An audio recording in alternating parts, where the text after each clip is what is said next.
Okay, welcome everyone to Best Choice Realty's weekly workshop. We are going to be talking about business and talking about the sphere of influence on really how we want to work that this year. So got some interesting information, a survey that went out across the nation that I think you'll find interesting. Nothing extremely new, but except of how we may want to tackle the business of working our sphere of influence. So thanks for jumping on tonight, and look forward to kind of giving you guys some tips and tricks from others who have answered a survey, and also kind of what they're doing and what they found success in tonight. So we're going to talk about that. I like the graphic on the left, really talking about the individual and really growing that circle, working on expanding that out so that it reaches the community. And some of you have done a pretty good job of that. If you're producing a lot of real estate transactions, at least doing a deal or two or three a month, you're really reaching not only just the individual or the interpersonal or the social, but you're really expanding out and growing your real estate community. So for those of you who are just on the call tonight looking for some ideas, it only starts with one person, an individual, and how you grow your sphere. So we'll go into that tonight. Let's go to the next slide, Shannon. So we did a national survey. There's another broker, several brokerages that are participating in this national survey, and they do this every year. Realtor, NAR, they do it, as well as an independent study that's done. And what we find is the same thing every year, that the biggest source of the top 10% of all the brokers surveyed, again, these are people making at least 100,000 or more that take this type of survey. Most of the business, 80% of them, not the blue that you see on the right with the expireds, or the for sale by owners, the geographic farming, or the internet leads, or the open houses, or all of the money that you guys may be spending in those types of areas, or time is money. 80.8% of the source came from the sphere of influence. And that's something that the Zillows or the Redfins or the other brokerages that are out there, or the leads or the generators or the third party people, they can't take that from you. And there's a reason why people are attracted to this business or to real estate. And again, it's about the community and forming those relationships. And so 80% of the business from the top 10% of the national RE/MAX, John L. Scott, Keller Williams, all of the companies, even the independents were surveyed in this national survey. 80.8% came from the sphere of influence, what we're going to talk about tonight. So it's worth mentioning, there are things on the right. If you're looking for other ways to maybe generate business, there's some ideas on the right. And internet leads is a nice little chunk of the pie. However, it doesn't even touch the 80.8%. It starts to creep, but it still has been this way for many, many years, over 20 years, as long as I've been doing this. Let's go to the next. So how did these people find success with their sphere of influence? So I want to just kind of pick a few of them and then really go into the strategy, and also talk about the different pools of people or the sources that you really need to drill into when you talk about your sphere of influence. So number one, I think that's really important to mention is trust and kindness. I think that goes a long way with connecting with your sphere of influence. There's a lot of uncertainty, a lot of people with differing viewpoints, but there's something that my mom always taught me well, kindness goes ahead of everything, and trust and that loyalty is something that these third-party aggregators or lead generators, they can't touch that trust that's built with past clients or with friends of the family. Some of the highest sold prices that these people asked for in the survey came from the listing. So if you're looking at maybe, how do I get more listings? Your sphere of influence probably can unlock the keys for you if you want to take on more listings. Friends, families in your circle, that's how most of the top producers generated listing leads or seller leads. It did not come from the third-party lead aggregators. I like the part where it says my communication skills and setting expectations.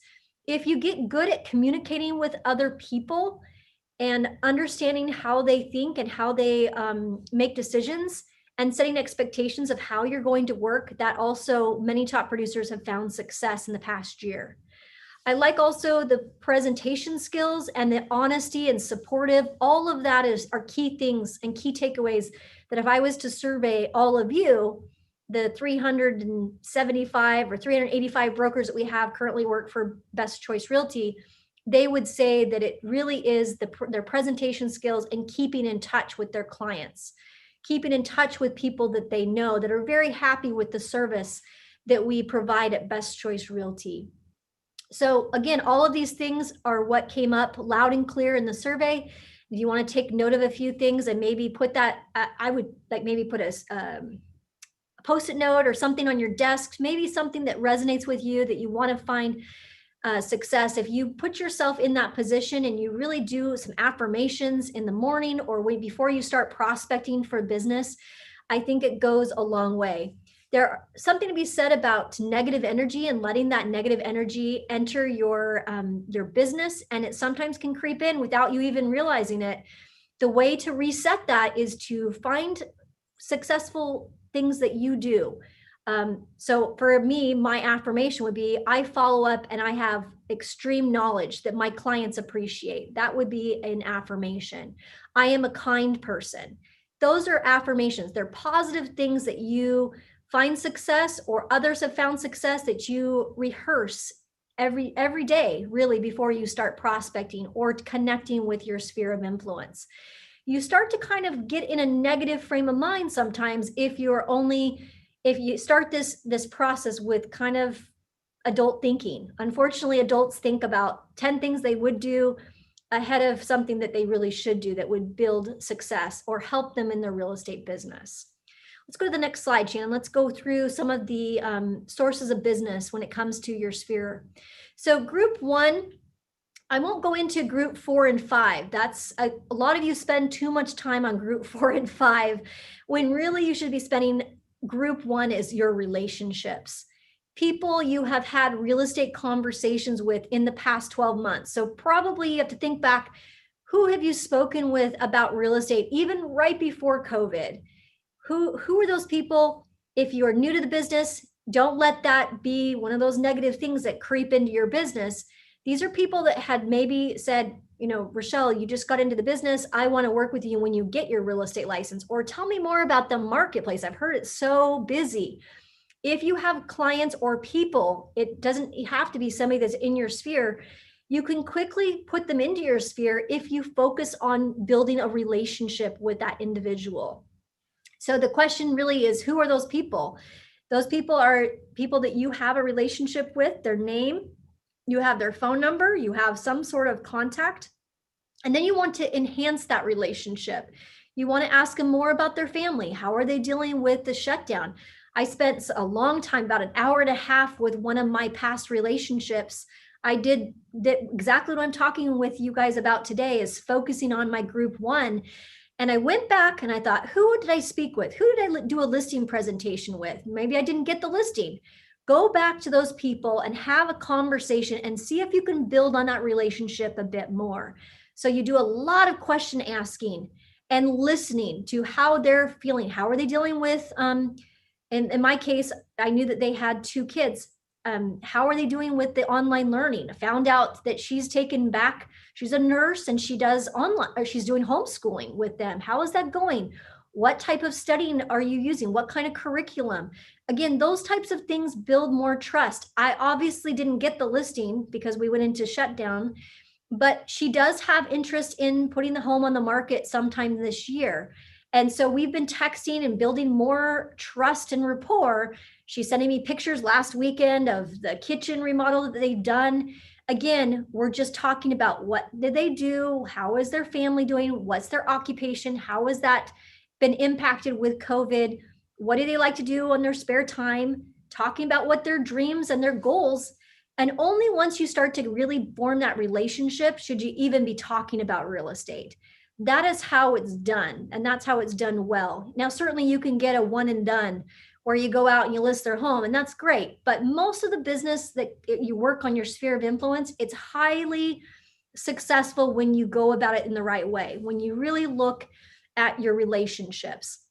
If you're like, I don't know who to even reach out to, Rochelle, I don't, if that's kind of in your mindset today, Look at your bank statement. Who did you write a check out to? In essence, who did you send money to? Who is that rep that you work with? They have friends, they have family. Who, go into your emails. Who did you send emails to maybe before the shutdown, or like at the beginning of the shutdown, say March or April of last year? Go through your social media friends list, maybe go through and kind of sort those out and figure out who you want to build that relationship. Those are the people that are in your group one. Focus on the relationship and you'll see that expand over the next few months. And we'll have a strategy. So I'll give you some takeaways of tonight of what I've done to really work my group one. And it's right now, I started this thing about a month ago, and I have had a consistent lead just about every day. So I know there's plenty of business out there for all of us on this webinar tonight, but you've got to start with the relationship and work group one. Do not start working and spending money with group 5 and group 6 or 4, 5, or 6 until you really spend time and really getting your group together or your relationships with group 1. Again, anybody that's you've had some sort of real estate conversation with in the past 12 months is really the place you want to start. Let's go to group 2. Group 2 is all of your past clients. So NAR statistics, no different. Most people get most of their business from their people that they know, friends, family, and the social aspect of the business. The other important thing on the NAR stat is that the past clients, most people will do business with that real estate agent that first comes to their mind, but they often do not remember the person that sold them or helped them buy their house because they have not done a good job of staying in contact. So group 2 is also underworked and a huge opportunity. If you worked only group 1 and group 2 and worked it well, you would have enough business to last you till the end of this year. I promise you on that. So you either work with them, or maybe you work on a team, or maybe you're getting leads from other sources. Heck, I even took a lead from Sotheby's. They'd sold the house to this client and she hated the house after a year. But because I stayed in contact with her, she's getting my monthly email. I basically adopted the client. She will be looking to probably put the house on the market in the coming year once she passes her 2-year mark of being in the house. So again, if you stay in contact with past clients, people that place their trust in you, I was the one that actually ended up delivering the keys for this particular client, the Sotheby's example that I'm giving you. I was the one that stayed in contact, sending the monthly newsletter. I was the one that gave them a home book that had all the preliminary title information in it. I was the one that gave them the babysitter down the street that they could use. Again, really heavy on the relationship. You got to work the relationships that you have with your past clients as well. And I tested that theory of, could I really adopt a closed sale when I was the listing and my client moved to Texas? The answer is it works on that as well. Past clients could mean even that other client on the other side of the equation, because again, I just tried the NAR stat. Most of the agents will sell you a house and then they will be non-existent. And so top producers do a good job of following up and building relationships for the duration of that client. So they have placed their trust in you, and you need to give them a reason to do that again. So again, the same question. Do you have their name? Do you have their phone number? Do you have their spouse's contact information? Do you have their address or their email address? Add it to your database or add it to your contact list. If you're like, Marcel, I don't have my past clients, I'm not going to let you guys get away with that excuse either. You need to go back into the MLS and you need to search and you need to hunt down your past clients. You can get their names, their phone number, their address from the MLS. There's a way to do that. It does take a little bit of work. I've spent time doing it for other brokers. I've had to go in and get some information. Maybe I forgot to jot down the address or the email address. That information you can easily find. If you don't have a way to look that up, exact contact, I have a way you can do that for 25 cents. If you want that contact, that name or that website, it's super easy to use. You can buy credits. And then it has their past information. It has who owned the home before. It has their name, phone number, and email address. So don't let that get you down if you can't find their name or phone number or their partner's name, or you can't figure out some sort of aspect of that sale. There is a way to be very sleuth-like and get that information. So group 1 and group 2, if that's all you spend your time with in the next week or two, it's a way of planting seeds that you can then harvest in the coming months. Let's go to group 3. Those are prospects that you purchased. I'm not going to go into that. We're going to cover this next week. So next Monday, if you want to join me, we'll cover how to use purchase list, which one's the best one, which one maybe you should put some money into. But really, I have brokers that worked for Best Choice since the very beginning, and all they've spent their time and energy doing is group 1 and group 2. They have not had the chance to even go into group 3 because there's so much business with group 1 and 2. But these are people who came into your database, you never bought or sold with them. They may need to be refreshed on who you are. But again, more conversations will build the relationship. There's no harm in putting them on some sort of monthly email or follow-up campaign, people that you've maybe purchased with. I won't pick on anybody, but I do know of one of our brokers. He said that he had purchased some leads from a company, from a third-party source, and for a year and a half, he had not sent them anything monthly. And we talked about it, and we talked about how much of a mistake that was, but that doesn't mean that it was a mistake that you can't correct. Today is 2021. It's different than 2020, and it's different than 2019 when he was purchasing this list. Go ahead and just start it up and start sending them a monthly email. Let those people say, take me off your list. Bring it on.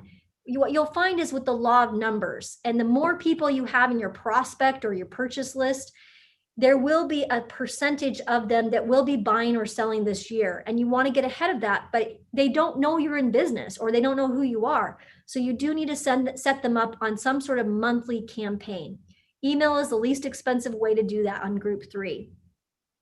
And then we'll skip group 4, but it's affiliates and memberships and ambassadors who are your A+. We'll talk about that in a later call. And group 5, we will also skip group 5, which is your cold marketing. Those are ads you do on Facebook, ads you do on Google, maybe magazines, things you spend money on, a lot of money.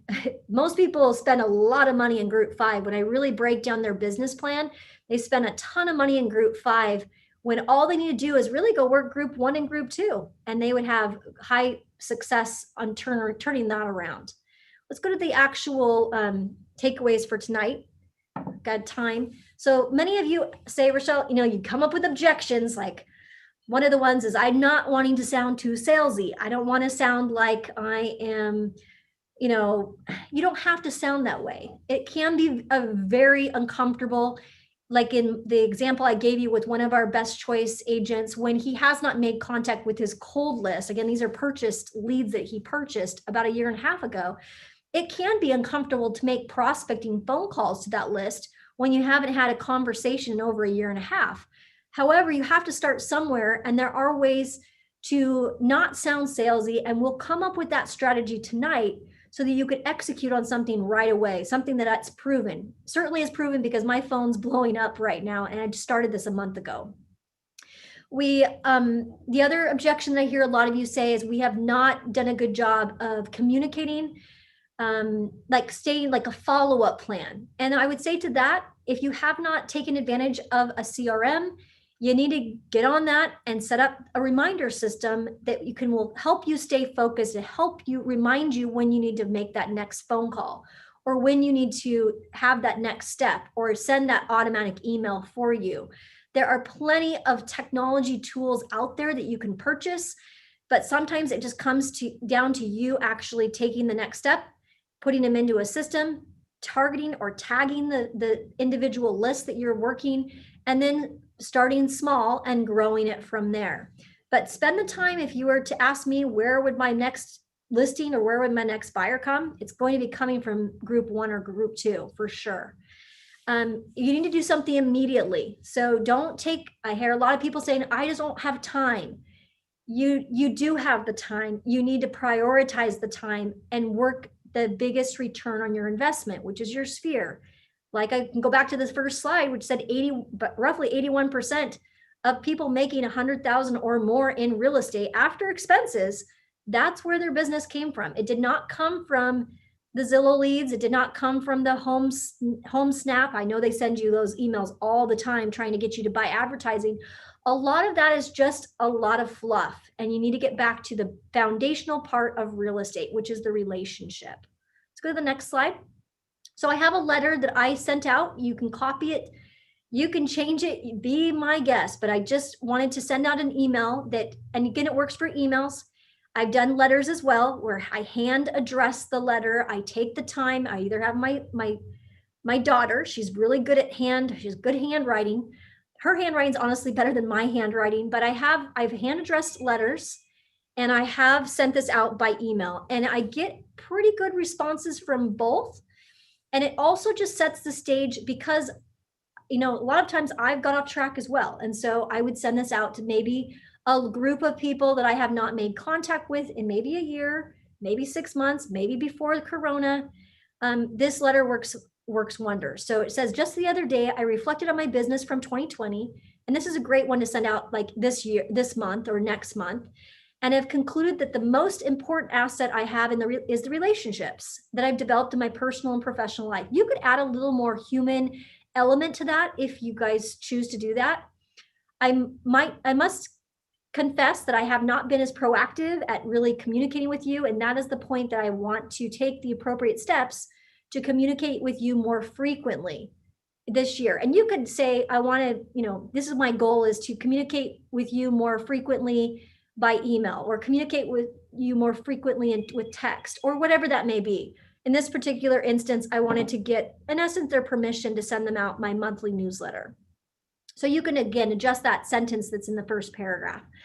Please realize that I'm putting my relationship with you back where it needs to be, and that's in my business. Soon you will be receiving a text, or soon you'll be receiving my monthly newsletter. Soon you'll be receiving, again, you can change that up with what you want. If you have any questions or you need any help, please do not hesitate to call me. Again, sincerely, and then you put your name. So super simple letter. In essence, you can take pieces of this, you can rework it. I don't care. It works really good. I did about 100, and then I also sent about 35 emails with this type of sample letter, and I got a great response rate. Some people, don't be offended too. If people say, take me off your list, Rochelle, or I'm not interested, it's okay.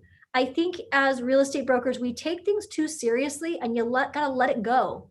And you'll attract the business that you want by sending them out and being proactive. You may not want that person to work with you, or they may have too many things going on in their life that would detract from what you're trying to build. So again, just put that letter out into the universe, put that email out, get it out as soon as possible, so that you can start then prospecting on a more frequent basis than you did in 2020.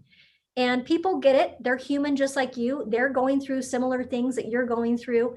And if you kind of take in essence, the reason we're sending this out is because we have not contacted them in a long time, it will go a long way. And then people will find humor. Some of you have taken some, really made it humorous. And now, again, make it your own, create your own style, your own niche. But in essence, you need to get something out ASAP. Do not wait for another 2 weeks, or I'm too busy, I don't want to hear it.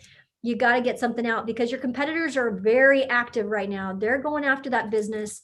And if you want sellers to contact you, you got to do more of the letters, handwriting, than you do email. That is going really, really well for many of our brokers, our top producers. Go to the next slide. Take the first step. So today or tomorrow, because it's tonight, go ahead and send out that letter, or make it an email. Depends if you have email address. It doesn't hurt to send it out in 2 ways. Some of you have asked me, do I send it out a letter or an email? Do both. If you've got an address and you've got an email, why not send it out to both? It shows that you're really official. You can put it on official letterhead. You could have your own brand with your own name. You could personalize it. I don't care. Get something out in the mail or in an email, or both, to those individual clients you have names and you have contact information for. The next step would be to send out the 9-word email. You can do this shortly after you send out the email or the letter. It doesn't matter. Usually a few days, let that marinate, and then send out the 9-word email. It needs to be very short and very personal. It does not need to have any HTML coding, no flashy colors, Nothing. In fact, you want it to almost appear in their inbox like it's personal, like it's not even your business. Some of you may choose to take it and go with your personal email. And if that's what works for you, I don't have any problem with that, because once you start communicating with them about their real estate, then you'll want to go back and use your personal or your business email. But in order to generate a response, we found that it works really well if there's no HTML coding, no color, no signature block. You simply sign your name, Rochelle. And when they see that email inbox from you, from your personal email, it will elicit a reply. It will also get marked not as spam, so it will go through a lot smoother or smoothly. I don't know what, my English is off today. And some people are going to respond negatively to that 9-word email as well, like, take me off your list, I'm not interested, why do you keep bugging me?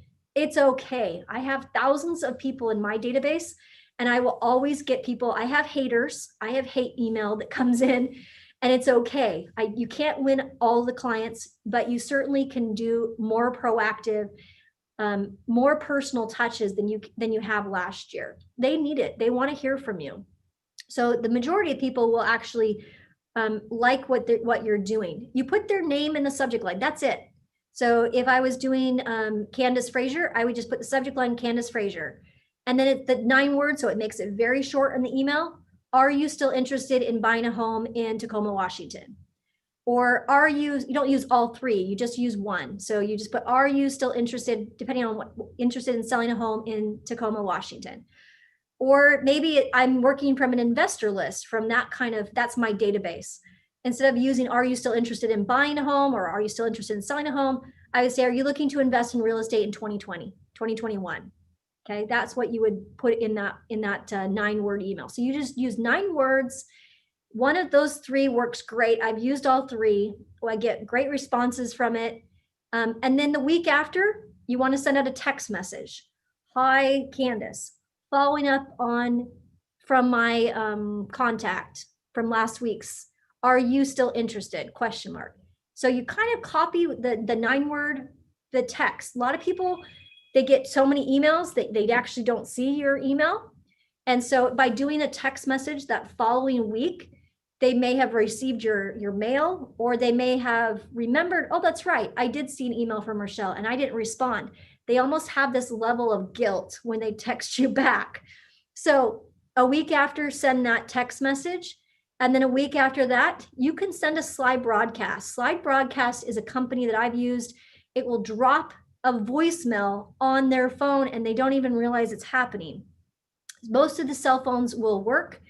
It won't work on landlines. For most of you, that shouldn't be a problem. Most people you're working from have given you their cell phone number. So having a slide broadcast with some sort of message, I've been trying to reach you for a few weeks. If you, again, this broadcast, you've got to really rehearse it, because not just you want to build your sphere with what they're going to buy or sell, but maybe they know of somebody that's looking to buy or sell. And so you're really expanding your circle with that script, that you have buyers that are actively looking in the Tukwila area, and we may be able to sell your home without putting it on the market. And with Corona or with COVID, we may be able to do this much more simply. If you know of somebody, give me a call. Here's my number. So again, that broadcast or that slide broadcast has got to be well done, short, less than a minute, recorded, so that you can then drop it on their phone numbers. And in essence, it goes right to their phone. Do it during the day sometimes, so it's not kind of creepy and it leaves a voicemail at like 2 a.m. I certainly have tried that. So I've tried to break that slide broadcast system, but it's a great little system. You might have to pay a nominal fee, but it's well worth it, especially if you have hundreds of voicemails that you need to drop. In my case, I did 25, and then I think I did 35 the following week. Great response from the slide broadcast. I got a text message just today with another person. I don't even know this person, but my thinking is, we've been texting today. It sounds like one of my circle or one of my sphere told him to contact me, that I have some opportunities that he might be interested in. So again, I gotta call him back after the call tonight. The week after is just updating my records, is the subject line. And it's just saying, I've made several attempts. I'm looking to update my records. Would you like me to, I don't want to keep bugging you. Please let me know if you have any interest in hearing from me or from my company. That's it. And that's all you have to do. And then at that point, I would just send them a monthly email, newsletter, what's going on. And you'd be surprised at how many people have been getting my newsletters. And all of a sudden, come April, May, June, Rochelle, I'm interested in buying. Rochelle, I'm interested in selling. Do you have any real estate brokers in the Puyallup area? Do you have any real estate brokers in Blaine, Washington? Whatever that may be, you need to come up with a strategy, whether it be my strategy that I'm giving you tonight or your own. You need consistent communication to build relationships. There's not any big secret about this. It's just working your sphere of influence and taking a strategy that's worked for top producers and applying it to your own. I'm not a new agent. It doesn't matter. You have people that know you're in real estate now. And we have a large company that we now are a part of. So all of the things I've talked about tonight will work, even for a brand new broker that's just moved here from, say, Chicago or from Florida. You got to start with who you know and then expand out, just like we talked about in the first slide. Let's go to the next slide. I think that was the wrap, Shannon, it was. And it's straight up 6 o'clock. I know I talked fast. Any questions from any of you on the call, or any kind of things that you guys have used that would add to what I've already said? And we got Rochelle, Willie.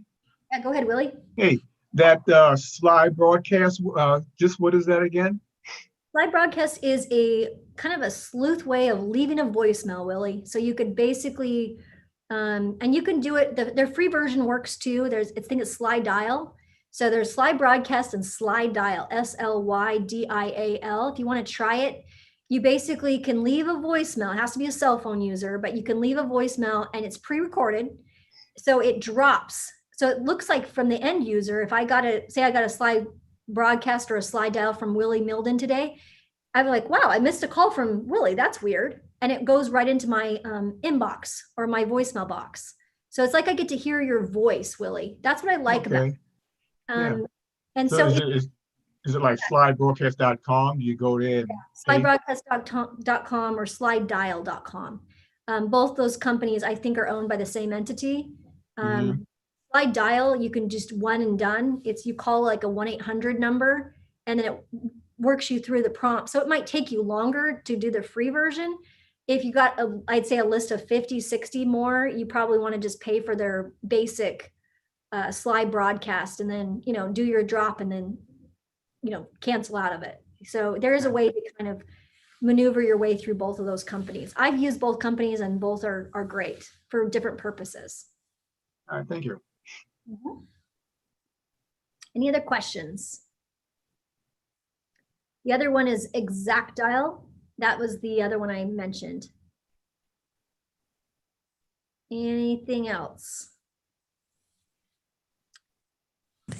Hi, Rochelle, it's Osama. So if I want to start kind of like building my database for like in the CRM and sending like monthly newsletter, what kind of like ways that I can use to kind of come up with a newsletter to send out to my contacts? Yes, there's a few different options for that. We can do it for you. I have our graphic designer. She's built a monthly newsletter for me every month. It's got different content, different things. You're going to spend anywhere from $15 to $25 a month for that type of service. Or you can simply just come up with your own contact. You can do it from the MLS. There's a lot of different ways. If you want to go free or you want to do it yourself, Osama, you can do it yourself. You just have to be very regimented. Some of the best salespeople I know, and these are even sales rep at title, the reason they're successful is because they're consistent and they always do it. So it doesn't have to be flashy. Some of you overthink it and think it needs to be some flashy, colorful thing. Honestly, it doesn't need to be that flashy and colorful. It just needs to be consistent and it needs to come from you. So every month, my idea, Osama, would just be go online, go into the MLS, go to market stats, go into the area that your clients are most interested in. Maybe they're only interested in foreclosures, whatever that may be, and isolate that data and then send that out every single month to them. And you can do it really simply from the MLS. So that would be easy. That would be what they're looking for is a newsletter.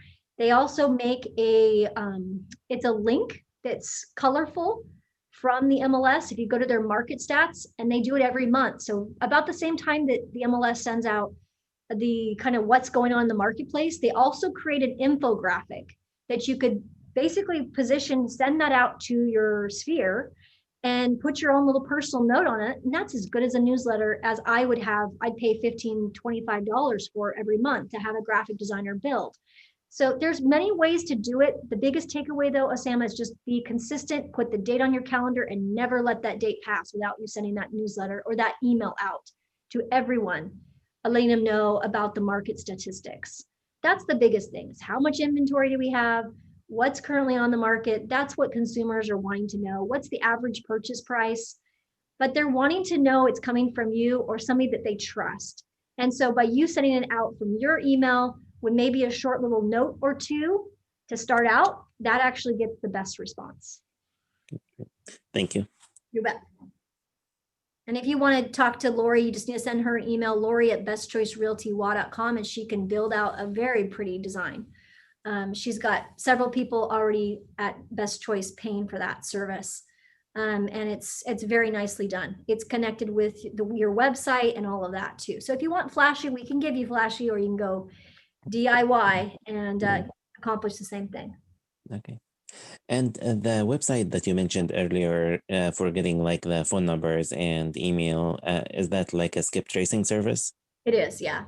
And like I said, it's like 25 cents per, I just tried it out just to see if it worked. It was like, great. It wasn't that expensive to do. To get, so there's a couple people I didn't have phone numbers for. I forgot to put the address in. Easy way to look that up. And Okay. it's And by exact dial. I'll go ahead and post that in the comments once I get done here. okay, thank you. Anything else? Shannon, did I have any other comments? This is Willie again. One more quick thing. Sure bet. You had made mention earlier that you send out emails without your signature block in it. I do. How do you do that? That's You, something I need to call. yeah, you can take off your signature block just temporarily, and then you can put it back up once you're done with the exercise. So it's okay. not difficult. Shannon knows how to do it. I know. Shannon, I'll be calling. I know. Somebody should be able to help you, Willie, in the office. Yeah. All right, next week, don't miss next week, because we will cover some online lead generators. And I've been collecting some very valuable information that you guys won't want to miss next Monday. So put that on your calendar and have a great week, and happy MLK Day for everybody. Thank you. You too.